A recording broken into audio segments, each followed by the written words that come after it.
Hi,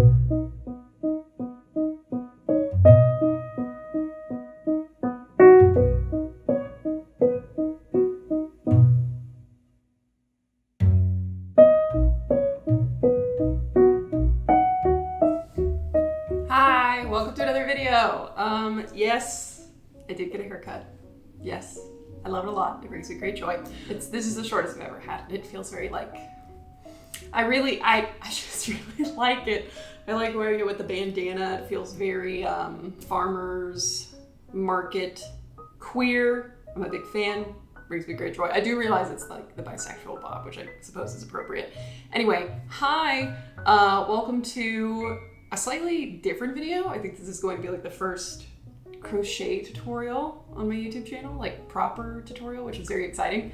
I haven't done a tutorial video in so long. Today, I'm going to be teaching you how to make these very, very cute little coasters that I am, frankly, in love with. Coasters are the first thing that I learned how to make when I started crocheting a year and a half ago. And it's just a great way to practice your stitches. I found working in the round significantly easier than working in like chains and normal rows when I first started crocheting. Coasters slash face scrubbies slash disc cloths, all that kind of stuff. You can never have too much of them. So I came up with this coaster design kind of recently, and I'm excited to show you how to make it. You can make it in multiple colors, like I'm going to show you in this tutorial. You can also do it all in one color if that's more your vibe. I've just been having a real, very, very colorful coaster, just a very colorful crochet moment. I kind of want everything to have like a bunch of colors in it. So I'm going to show you how to do that today. I am working on like a sketchbook tour, sketchbook with me video. I was going to do like a finishing my sketchbook in a week challenge, but I draw really slowly. So that week has turned into like 3 weeks, a month. Alas, so while that's in the works, I want to share this tutorial with you. Also, if you couldn't already tell, if you're new to my content, new to my stuff, hi, my name is Cheyenne. I like to talk a lot. So if you are not really into chatty kind of tutorials, maybe don't watch this one. I am going to stay fairly focused, but I am going to offer like tips and tricks and stuff. I've only been crocheting for a year and a half, but I've gained some little tidbits of knowledge here and there that I would love to share with you if you want to listen. So, without further ado, I'm going to show you how to make these cute little crochet coasters. Hello. So, first and foremost, let's talk about supplies. For this project, you will need 4 colors of worsted weight cotton yarn. Use whatever colors you want. Like I said, you can make this coaster just in one color. I think it looks very cute, but I'm having a real sort of color burst moment, so we're gonna use colors. I'm using a mixture of the Paintbox cotton Aran yarn, as well as the Lily Sugar and Cream yarn, any 100% cotton yarn. I have found that the Paintbox is probably my favorite, like really affordable cotton yarn that I found, but I have so much Lily Sugar and Cream, and I also really like these colors. So I want to emphasize again that it needs to be 100% cotton yarn because it is a coaster, which means it's probably going to have like warm mugs on it and stuff like that. If you use any kind of acrylic yarn, when that acrylic comes into contact with the heat from the mug, the acrylic will melt because acrylic is plastic. So make sure you're using 100% cotton yarn. You will also need a 3.75 millimeter crochet hook. You could also use a 4 millimeter, you can use a 4.5 millimeter, whatever you like. Obviously, the bigger hook you use, the bigger your coaster is gonna be. But for these bad boys, which measure about 4.5 inches across, you're gonna wanna use a 3.75 millimeter hook. You will also need a pair of scissors for cutting your yarn. I really like these, they're super, super sharp. And you will need a tapestry needle for weaving in your ends. So, without further ado, let's get started. So first things first, what you're gonna wanna do is you're going to wanna make a magic ring. There are so many different ways to make magic rings. I'm going to show you the way that I learned how to do it. And if you don't like it, you can look up other methods. So, what I do is I lay my yarn across my 2 fingers like this. I wrap it around, bring it over so it forms an X, and then I turn them over like this and put my other fingers on top. So now I have these 2 little bars, right? You're gonna go under the first bar, pull that second bar through, and twist as you come up. Then you're gonna take your working yarn and chain 1. And then you have a little adjustable loop. So again, it's a little fiddly, but that's how I learned to do it. I also want to say that this is not going to be a very good crochet fundamentals video. I recommend you have some basic crochet knowledge. I will link some of my favorite crochet tutorials in the description in case you need them. So for our first round, what we're gonna do is we're gonna start off with a chain 2, voila. This does not count as a stitch, by the way. This is simply our starting chain to get us up to the height of our double crochets. You're going to place 12 double crochets into your magic ring. So as a refresher, double crochets are yarn over, insert, yarn over, pull up a loop. You're gonna have 3 loops on your hook, yarn over, pull through 2, and yarn over, pull through 2. And that's a double crochet. Let me bring this in a little closer. All right, one more time. Yarn over, insert, yarn over, pull up a loop, yarn over, pull through the first 2, yarn over, pull through the second 2. 2 double crochet. One more time. Yarn over, insert your hook, yarn over, pull up a loop, 3 loops on your hook, yarn over, pull through 2, yarn over, pull through 2. Voila, now we have three double crochets. So I'm going to do my remaining 9 double crochets in real time with you. I'm just pulling out my yarn here. I'm gonna do my remaining 9 double crochets in real time here with you so we can kind of work on this together. So that's 3.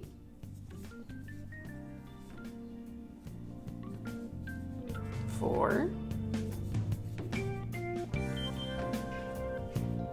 5. 6.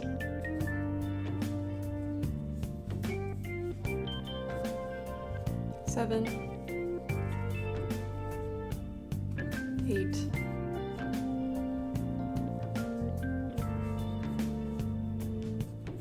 9. Remember why I don't like working with Lily with sugar and cream. It's a bit of a tough cotton. 9, 10,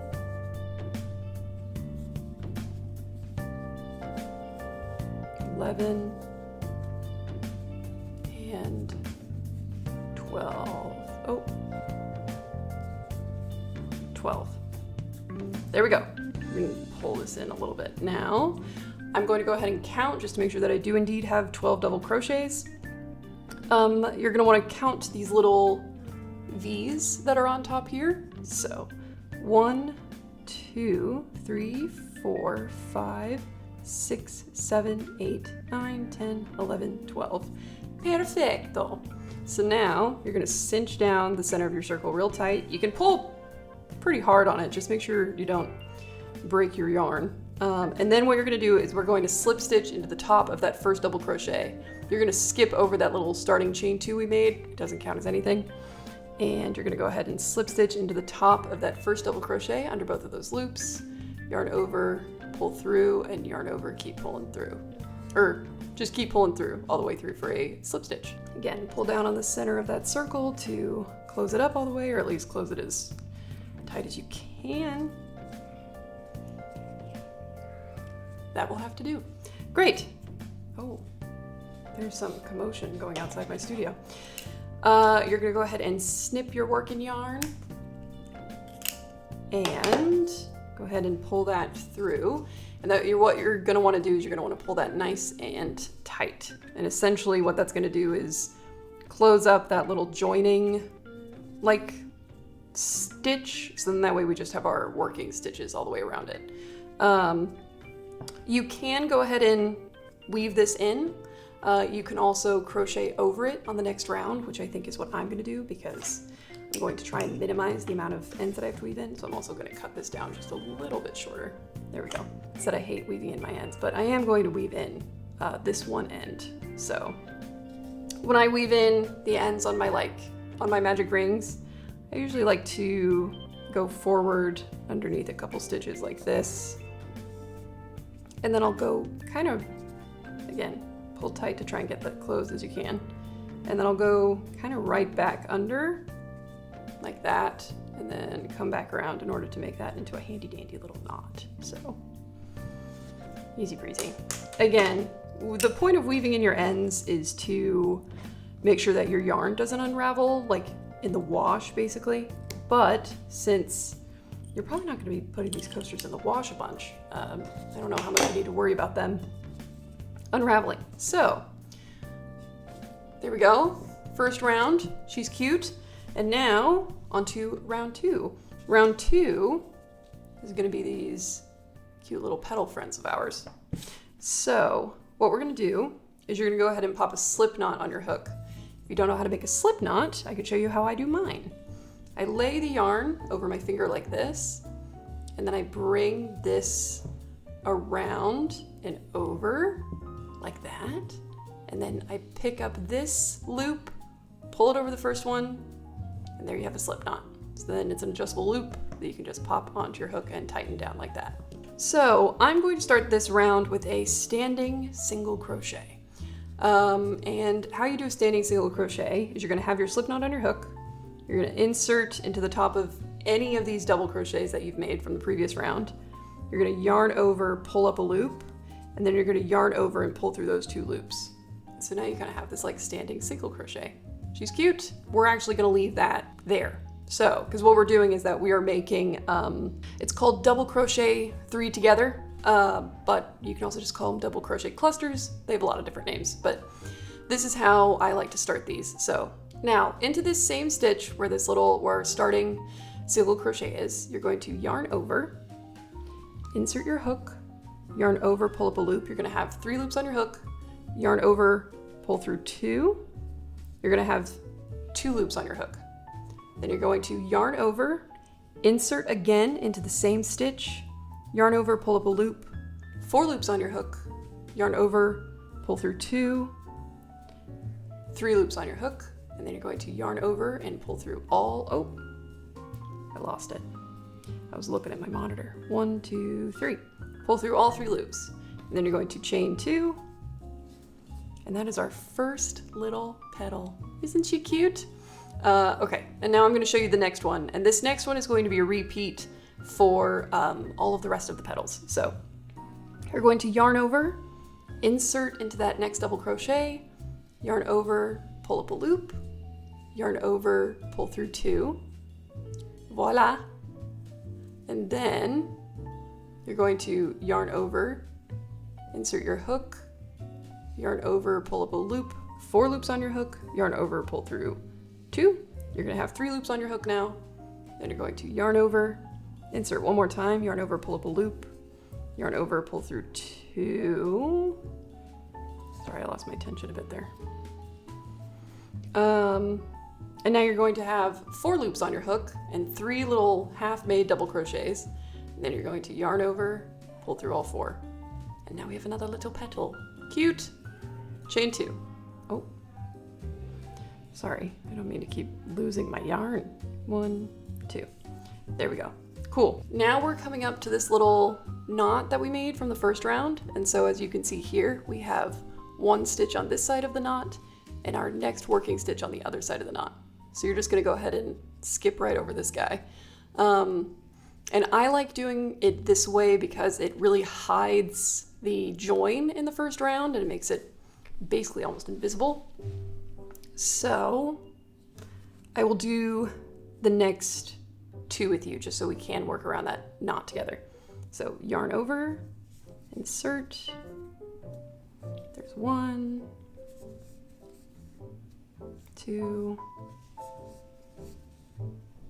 3, yarn over, pull through, yarn over, pull through all 4 loops on the hook, chain 2.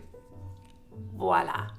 Cool. And now I'm going to sort of tuck in this little extra tail near the center ball, and I'm going to basically crochet over that tail so that way I don't have to weave in that end, because I hate weaving in my ends.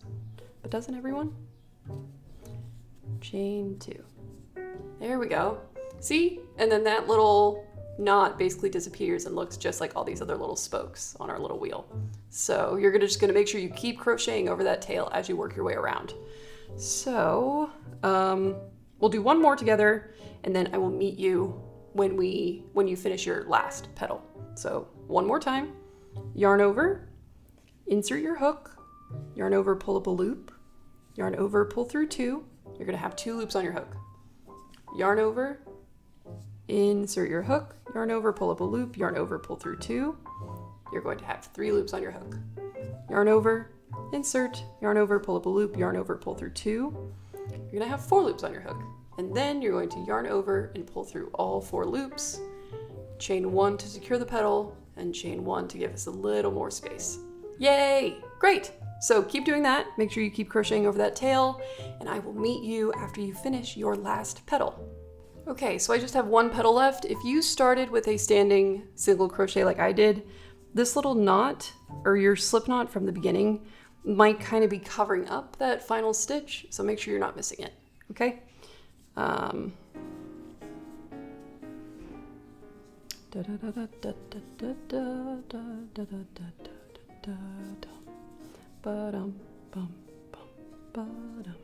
Technically, you also could have tucked in this starting tail from your slip knot and also worked over that, but I forgot. So I'm gonna chain 2 on our last petal.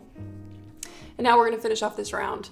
Instead of slip stitching into the top of this cluster, I'm actually just gonna slip stitch into the space between and pull on through. I'm gonna pull that up, snip that yarn, and keep pulling all the way through. Again, pull tight to make your handy dandy little knot. And again, you can choose to either crochet over this tail in the next round.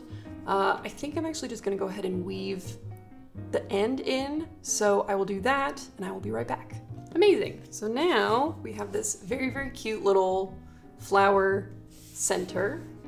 We have this little part. And so now we're going to do rounds 3 and 4. Rounds 3 and 4 are going to be the same color. You can make them different colors if you want, but I like the way it looks when these are the same color.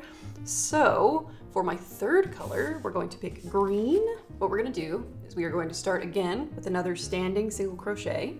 So you're gonna go ahead and make your little slip knot, pop that on your crochet hook, and then you're going to insert into any of these chain 2 spaces. I'm just gonna pick this one. You're gonna yarn over, pull through. We are not gonna chain 1. We're actually gonna leave that as it is. So in this round, we're going to be doing half double crochets, which I love. So in every chain 2 space around, you're gonna be putting 3 half double crochets. I learned a new round joining technique yesterday, so I'm gonna try that out today. So this standing single crochet is actually gonna count as 1 half double crochet. So into this same chain 2 space, we wanna put 2 more half double crochets. A half double crochet is a yarn over, insert your hook, yarn over, pull up a loop. You're gonna have 3 loops on your hook, and then you're gonna yarn over and pull through all 3 loops. I love half double crochets. One more time, yarn over, insert, yarn over, pull up a loop, yarn over, pull through all 3 loops. Oh my God. And you're not gonna chain 1 or anything between these little groups of 3. You're just gonna pop 3 half double crochets into every chain space around. I also wanted to say that if there's anything that I do in this video where you're like, why is she doing that? That's weird. I know a way where it can be better. Do that. The beautiful thing about crochet, I mean, again, I've only been crocheting for 1.5 years, so I'm still fairly new to the game, but the beautiful thing about crochet is that you're always learning new stuff, you're always learning new tricks, you're always learning new sort of methods that work for you. I am very particular in my crochet about trying to make my stuff look as seamless as possible. So that's why I do, most people, for instance, on this center ring would chain 3 and then you slip stitch into the top of the chain 3. And you have that chain 3 count as a double crochet.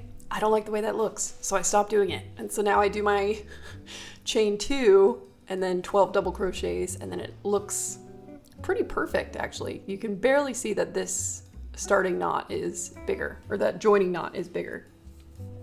So try stuff out, try different methods, different joining techniques, different finishing techniques, whatever.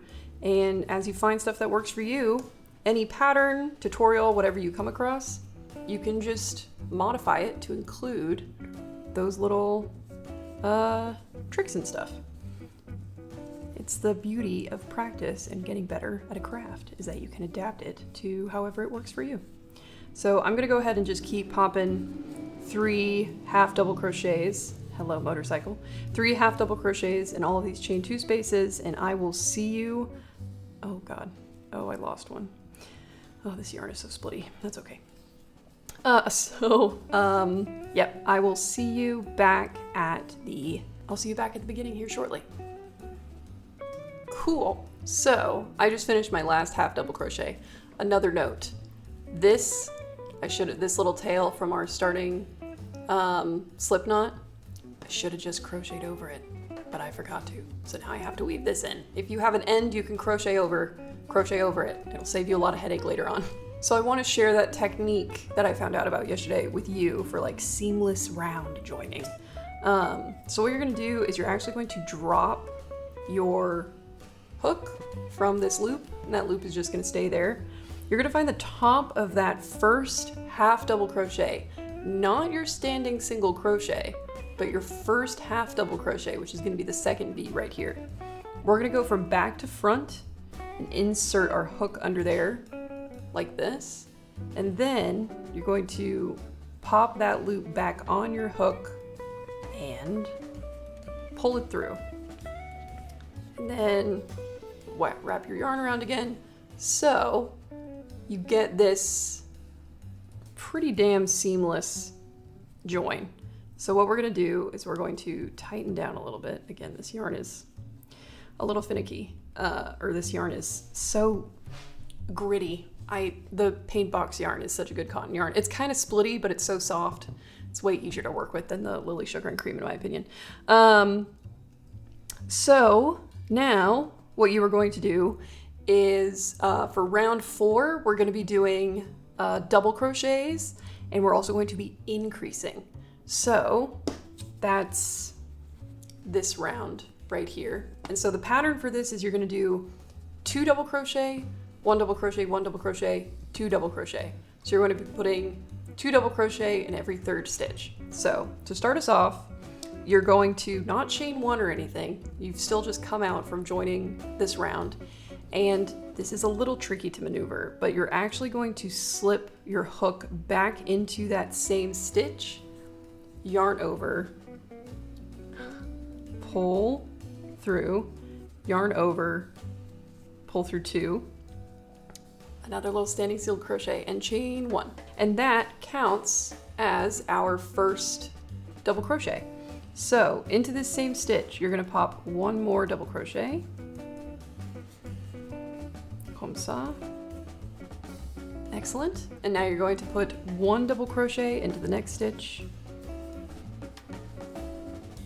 and 1 double crochet into the stitch after that.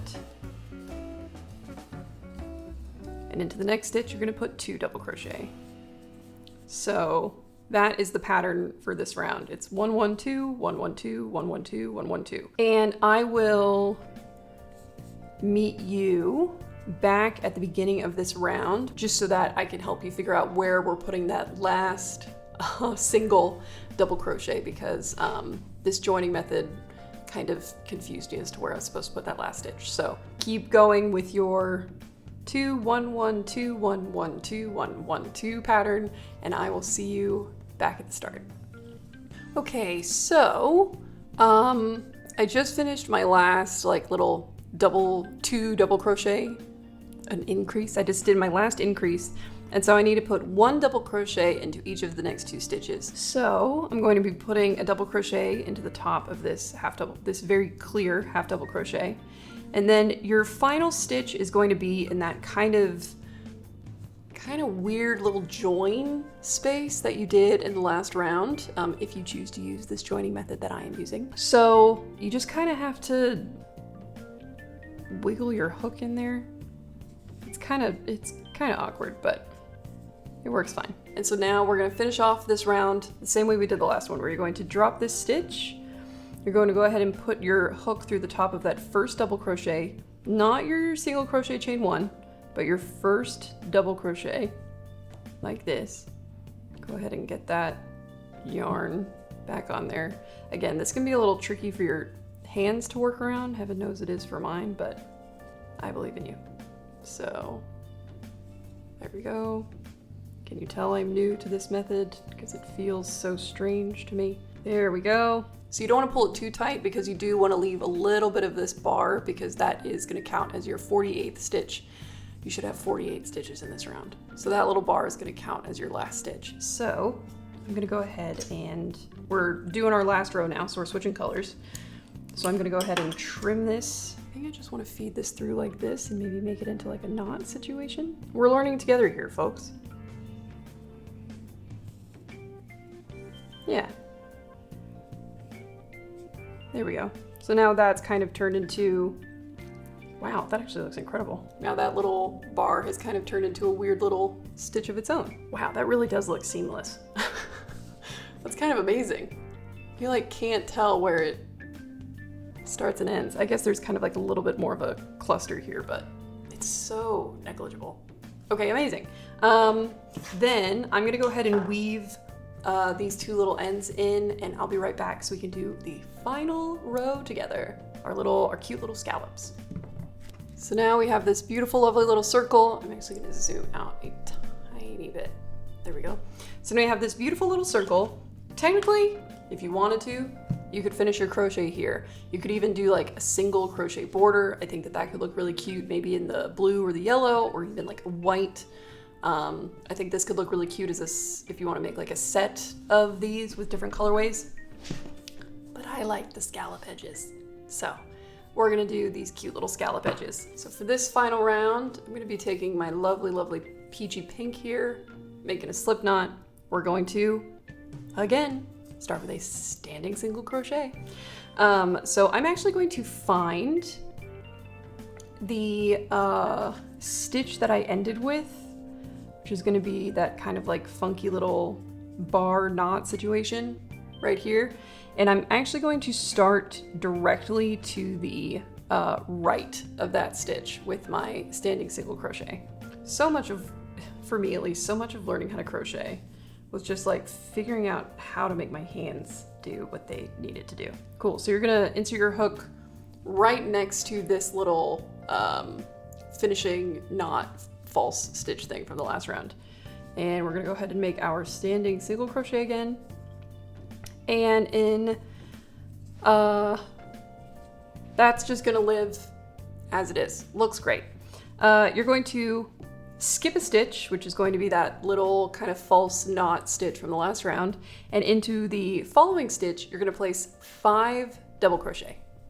So, right, skip that stitch and into this one. We do 1, 2,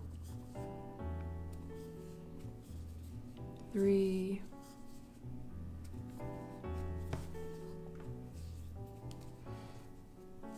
4, and 5. So there we go, 5 single crochet or 5 double crochet. And now you're gonna skip another stitch. You're gonna want to make sure you kind of move this little scallop bundle over, so that way you don't miss this next stitch, which you can kind of hide underneath them. So you're gonna skip this stitch, and into this stitch, you're going to pop a single crochet. You could do a slip stitch if you wanted your petals to be a little more like defined. I kind of like them when they're a little softer, so I do a single crochet. But yeah. Now you're gonna skip the next stitch, and into the following stitch, you're gonna pop 5 double crochet. 2, 3, 4, and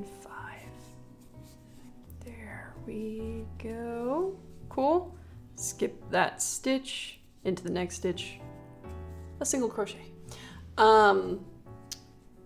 When I first started crocheting, my tension, I feel like this is a very common problem for everyone who learns to crochet or knit, my tension was so tight because I thought that like I needed to have my stitches as tight as possible. The name of the game isn't keeping your stitches super tight. Honestly, your hook size will do a lot of that for you. Your tension should be where your yarn is able to glide up and down your hook with ease. So you don't want to keep it so tight where it's kind of like stuttering along. You want it to be loose enough where it can glide pretty easily, and also where it can glide over your fingers easily so you're not like holding on to it for dear life. I used to hold my yarn like this, where I would wrap it around my pinky, but that started making my hand sore and also made my tension often too tight. So I've started now wrapping it twice around my index finger and then just letting it run between my ring and pinky finger. And I find that that helps a lot with keeping my tension a little bit looser. So I say this because, especially when I first learned to do scallops, because your yarn, you know, the loops start getting a little bigger because you're sort of cramming a bunch of double crochets into one spot, and then they can look uneven and weird. And so as a response, I just tightened up because I was like, I need them to all look perfectly uniform. Usually tightening your tension is not going to do anything for you. So keep it easy breezy, stay relaxed. Make sure to take breaks if you need to. There's so many great like crochet stretches out there, but take care of your hands. I know that, heaven knows, as an ADHD babe, I can get into like my hyperfixation sessions where I crochet for hours and hours and hours, or at least I used to be able to, but now my hands start aching a lot sooner than they used to. So make sure you're taking breaks. Your hands are very important, and it's important to take care of them. Cool. So as you can see, it's just 5 double crochet, single crochet, 5 double crochet, single crochet. And you're just skipping 1 stitch between each thing. So I'm gonna go ahead and finish off all my little scallopy petals, and I will meet you back at the beginning, and I'm gonna show you how to do an invisible join for a perfect, seamless finishing edge to your coaster. Okay, I'm on my last scallop now, so I've done a single crochet, skip 1. We're gonna do 5 double crochet into this final stitch here. 1, 2, 3, 4, and a 5. Cool. Oh, wait. I can get a wee bit tricky here at the end. And 5. There we go. So instead of slip stitching into our, see, now we have just 1 stitch left, and then we're going to be going into our single crochet. Perfect. So I want you to go ahead and snip your yarn with the decently long tail, and go ahead and pull that through. I want you to thread your tapestry needle. This is an invisible join, by the way. This is how you're gonna get those seamless, gorgeous edges. You're not gonna go into your starting single crochet. You're actually gonna be going into your first double crochet. So you're gonna go from back to front, you're gonna go back to front under those 2 V's like this. You're going to pull your yarn through, and then you are going to insert your hook into the just behind the back loop of that final stitch. And basically what that does is it creates a little false stitch here. And then if we kind of pull it sort of tight, and then you pull it down a little bit, basically just pretends to be the top of that single crochet, and now you have a seamless join.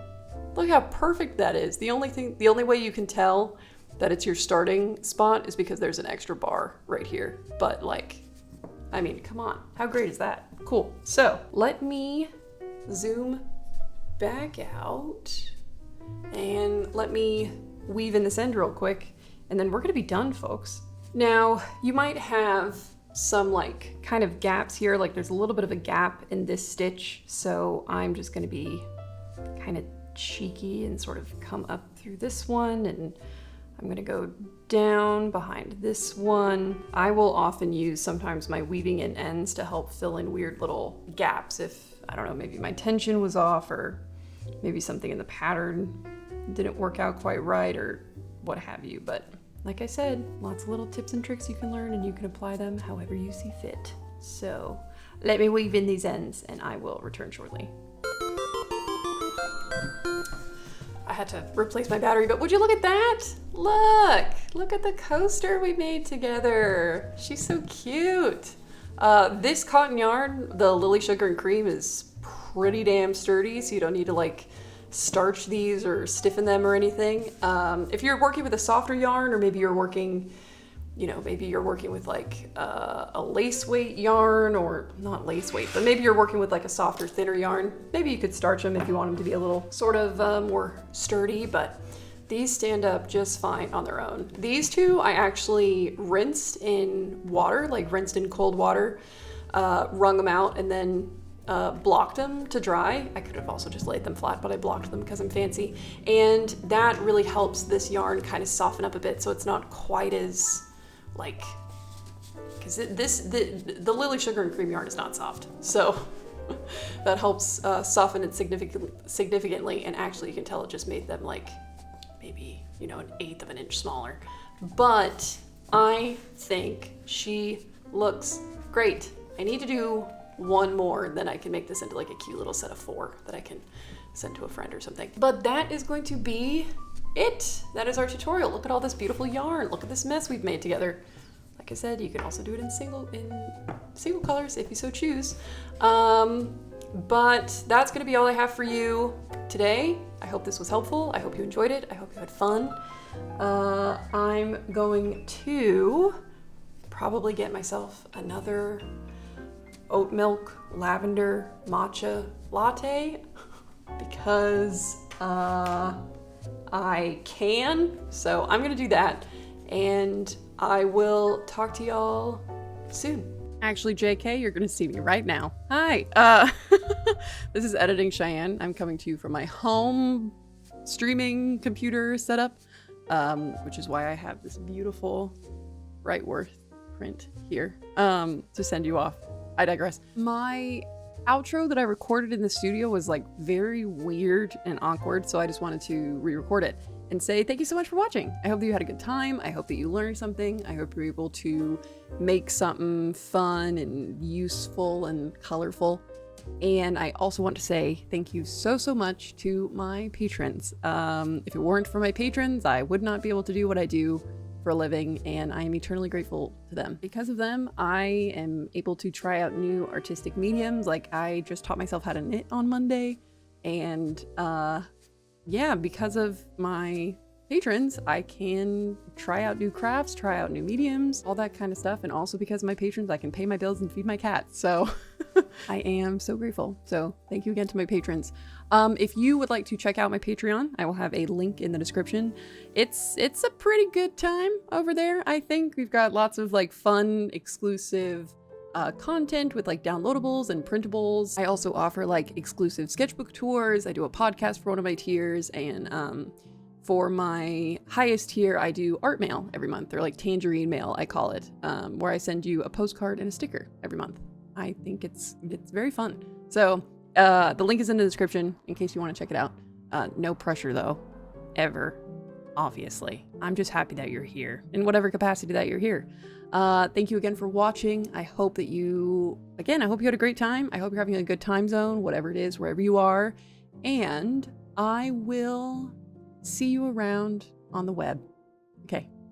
Bye. Stay frosty. Sophie. I think both of the cats are sleeping, or else I would drag them out to say goodbye to you, but alas. Have a good one. We'll talk soon. Bye.